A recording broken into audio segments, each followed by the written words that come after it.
In the France 24 debate this evening, we break down the European reform deal that David Cameron hopes to push through. The British Prime Minister is hoping to change Europe just enough so that Britain will want to stay inside the Union, but not so much that the deal is shot down by other European leaders. Discussing this with us today is Yves Irvine, France 24's European Affairs editor. We also have, you're just back from Strasbourg today, in fact, where the debate in the European Parliament was being held. All they were talking about, Cyril. All right, we'll have more from you in just a moment. Alexandra Swan is with us as well, a political commentator. You're going to be telling us why you think David Cameron essentially caved in front of the European Union. Also with us, Anne-Elisabeth Moutet, if I can just have you come on set with us.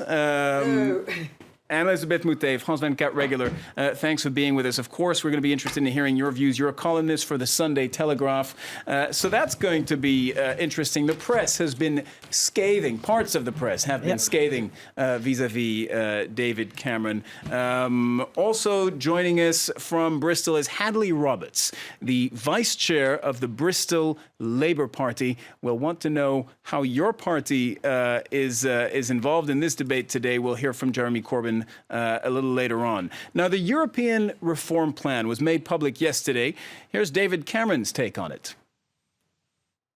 For us, Europe is about working together to advance our shared prosperity and our shared security. It's not about being sucked into some kind of European superstate, not now, not ever. Mr. Speaker, the draft text set out in full the special status according to the UK and clearly carves us out of further political integration. And they actually go further to make clear that EU countries don't even have to aim for a common destination. This is a formal recognition of the flexible Europe that Britain has long been arguing for. Now, sovereignty seems to really be at the heart of what makes Britons tick. Britain wants to be able to play by its own rules. Unfortunately for David Cameron, that's not really the idea enshrined in one of the founding European texts. Let's look at the Treaty of Rome, 1957. The preamble says member states are determined to lay the foundations of an ever closer union among the peoples of Europe. Yves Irvine, this question of sovereignty is at the heart of the upcoming referendum. We don't know when that's going to take place yet, but David Cameron will call a referendum on maintaining Britain within the EU. Sovereignty is very important. He is trying to get some key reforms in the EU. What did he ask for and what did he get? Well, let's look at that quickly, Cyril. David Cameron's demands were an end to Britain's obligation to work ever more for this closer union, as you mentioned, was marked there since the early days of the European Union. He wanted also more power for national parliaments. That's what he asked for. What he got was really clarification that the ever closer union that's mentioned, it does not mean political integration. He was also, on that point, he was told, no fear, you'll still have your opt-outs, things will go on as normal. On the other point, he was told national parliaments would potentially get a veto or could delay or really throw out EU legislation if they managed to muster up over 55% of votes in the EU Council, basically among other member states. That change, up to now, they had a yellow card, if you like. They were allowed to question, debate, different EU legislations. Now, potentially, if they get 55% of countries on board with them, they can get it thrown out. Let's go to Alexandra Swan in London, a political commentator and a Eurosceptic, I might add. Alexandra, are you satisfied that David Cameron did indeed get something of significance, this red card that countries can just wave in the face of European leaders and say, we don't agree with that decision you just took and we'd like you to reconsider it? I think unsurprisingly, I don't think it has any meaning whatsoever.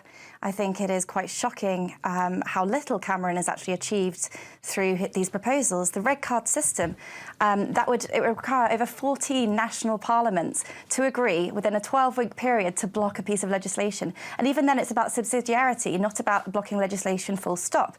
Now, if you look back to 2008, you can see George Osborne and David Cameron, when William Hague was talking, laughing at the absurdity of claiming that a red card system has any meaning whatsoever. And the idea that you can get all these parliaments to agree within 12 weeks, it's just absurd. Anne-Elisabeth Moutet, columnist for the Daily Telegraph. Your take on this?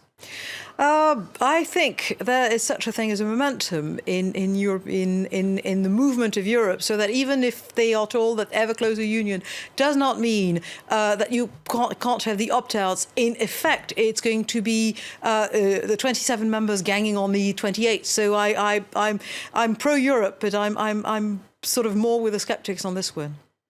But David Cameron essentially got the right to have his say, or to interfere, some might argue, with the very important decisions that European leaders will be making. So it's not going to be the rule of a majority on a minority. It's going to be the minorities able to wave this red card and say, hold on, we don't agree with this. We don't agree with your political project. All of Europe has been built on the principle of unanimity, so I don't see what's new on that one.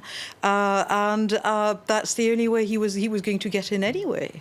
So you're saying, essentially, like Alexandra Swan, he didn't get anything very significant here. I think he got some things, but I think there are about 2 weeks until the summit at which the offer will be officially made, and after which he may or may not call for a referendum.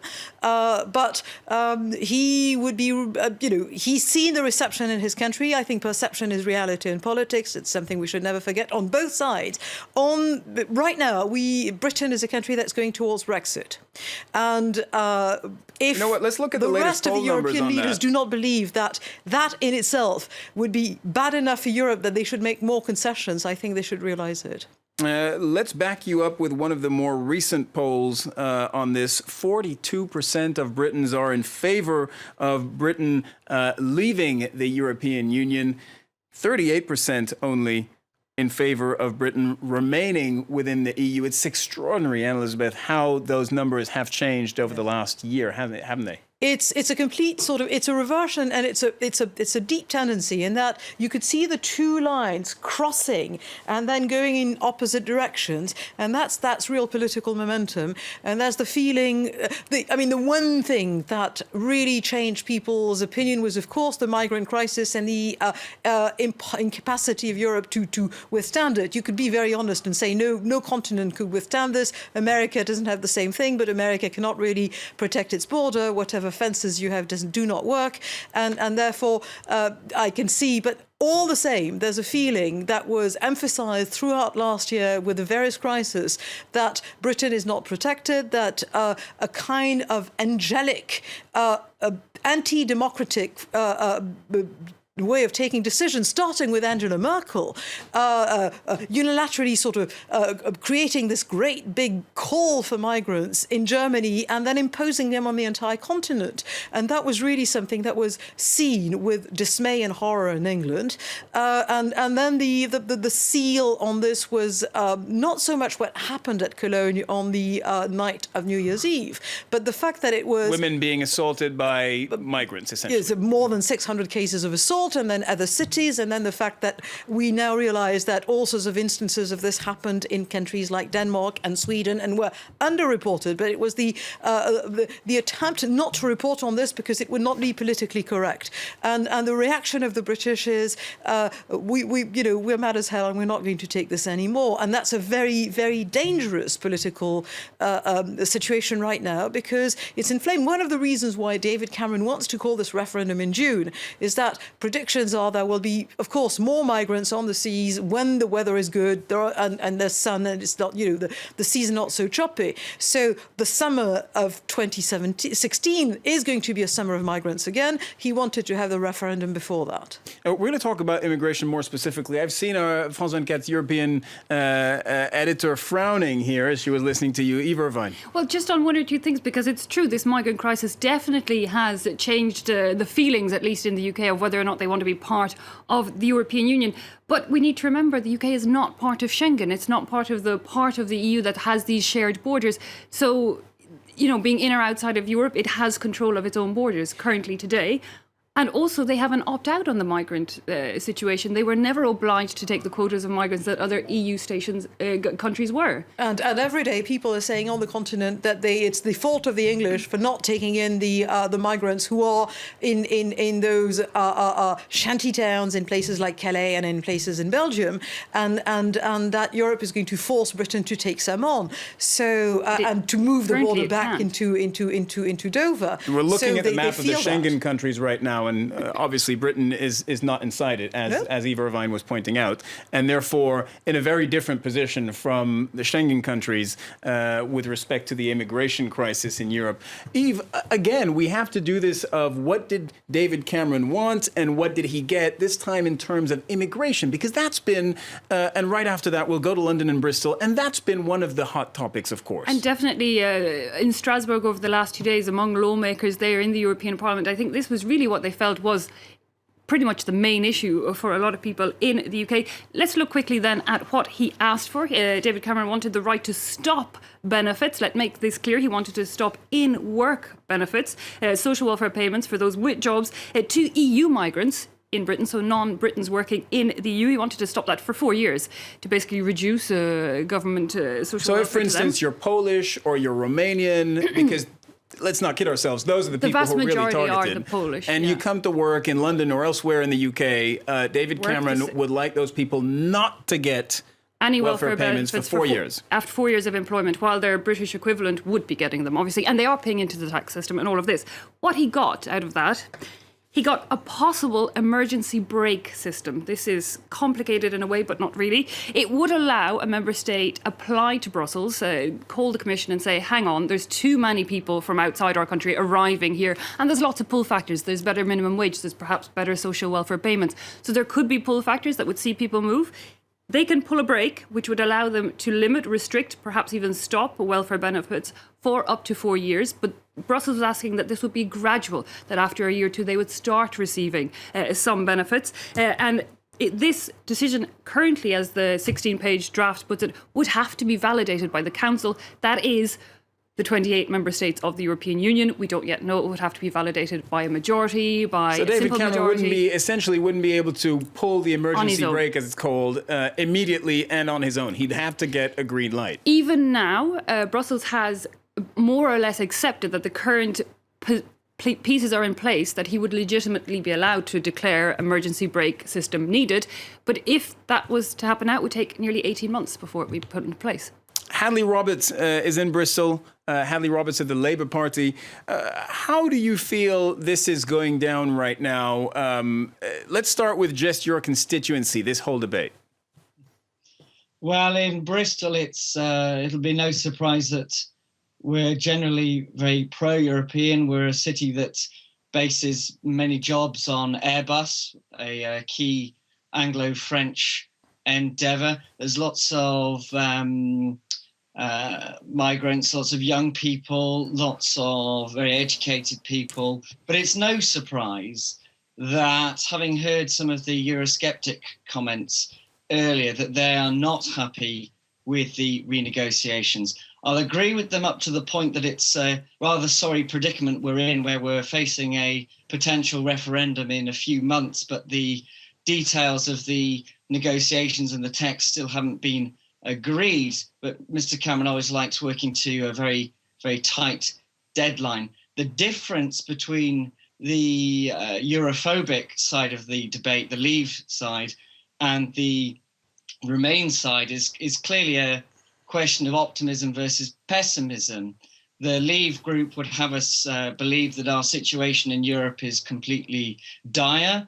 They'd say that reform of the European Union is futile and that the alternative outside of the European Union is golden. I simply, and many of my colleagues, most of them indeed, do not think that is the case. Rather, our membership does bring us incredible benefits to the UK, to individuals as well. Reform is possible and it is something we must pursue, and that the alternatives are far worse outside of the European Union. Hadley, what about the specific issue of immigration, which is one of the hot topics, as we said, in the UK? I understand that in your constituency, of course, it's not of primary concern to voters in and around Bristol, but in the UK nationally, it is. Do you feel that what David Cameron got, this emergency brake mechanism, can help him sway voters in favour of keeping the UK in the EU? I think so, broadly. I mean, the reforms that Mr. Cameron's asked for are essentially fairly reasonable. It is fair and understandable that the British people, many of them, are anxious about migration, although I must say that I think we're confusing the word migrant with the word refugee at many points of the debate. And would you say that's something that perhaps has been done on purpose by some British politicians?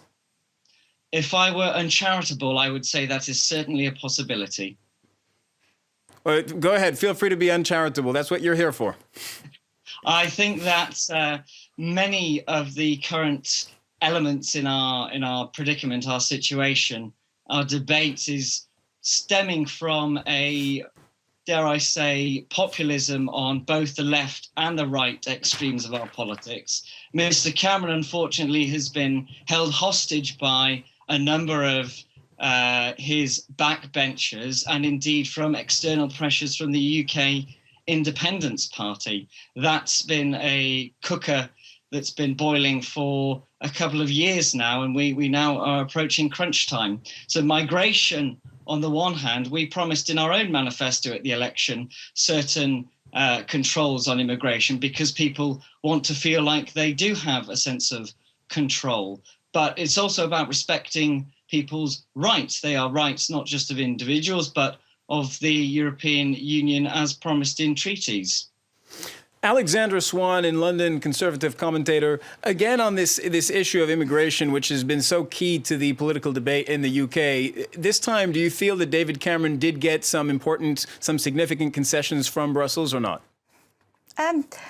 Can I first just pull up the point made before that calling Eurosceptics Europhobics? We're not scared of Europe. We want to trade with Europe. We want to work together with Europe. We just don't want to be ruled by Europe. You just don't want the European political project as it exists? We don't want to be a part of the European political project as it exists, no. However, on the issue of immigration, it's quite an interesting one.